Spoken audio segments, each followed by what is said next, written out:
Welcome to the Daily for May 20th with Simon Borg. I'm Jason Segini, and Simon, huge matchups today in MLS. FC Dallas hosting LA Galaxy, but first, Columbus traveling to New York for first place in the East. Yeah, both teams hurting big time with injuries and suspensions, and it's going to be the test of depth for both sides. And I think the Crew have the edge here. The Crew are without Marshall, Rogers, and a suspended Schelotto, but they can bring guys like Ekpo and Herrera and Renteria off the bench. So I think the Crew have the edge here. You know, New York without their starting midfield, center midfield with Joe Lindper and Carl Robinson. You know, they'll bring Tony Chani, the rookie, in there, right, and I think he'll acquit himself well, but you got to look at Columbus's roster, and they've proven over the years to have the most depth in the league. That's been part of their success. Yeah, and the Red Bulls, I feel like they've kind of been struggling to create offense lately, and really quality offense. So I wonder if Tony Chani, you know, can get in there and maybe show some spark, just something different. Hopefully set up Angel and see what they can do in front of that home crowd.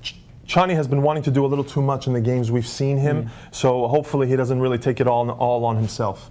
Let's move to the other game, Simon. FC Dallas hosting the LA Galaxy, and this is the first game for the LA Galaxy without Landon Donovan and Edson Buddle. So, you know, that's going to be the story for everyone. But really, we've been talking about FC Dallas all season being a much better team than their record shows. Could they be the first team to knock them off? You know, I think it very well could happen today. I think Dallas, with the way they attack teams, could really pose some problems for the Galaxy, because they bring a lot of guys out of midfield, out of the flanks. So I think Dallas really could pose problems, and especially if the Galaxy can't control the game like they used to with Donovan and Buddle in the lineup, and they have maybe difficulty keeping possession, I think that will put them even under more pressure.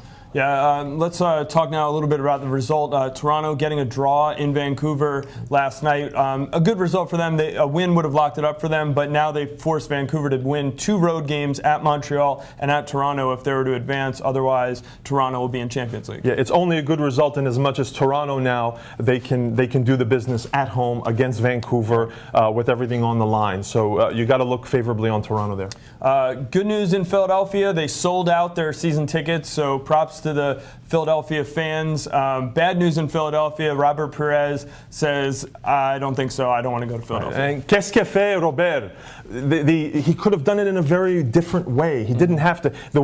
For fans who haven't read it, in L'Equipe, which is the sports daily in France, Robert Pires said that if he's going to move his family to a faraway place, away from his home, he doesn't want it to be a city like Philadelphia. He took a dig at the city, and I think there's a way he could have done it. He could have said, hey, negotiations broke off, we couldn't come to an agreement, but for him to insult an entire city is poor taste. He did mention that he would join Thierry Henry in New York, so I can only imagine if he did end up in New York, what would happen to them when they showed up in Philadelphia for that New York at Philadelphia game. It wouldn't look good. Yeah.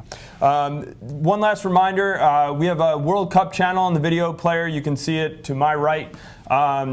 All the content that we have coming out of U.S. national team camp is there. Everything we do coming out of, relating to the national team and the World Cup. There's also features on how each team made it to the World Cup in there. If you want to, find out something about Slovenia before the U.S. plays them, that's probably the place to look.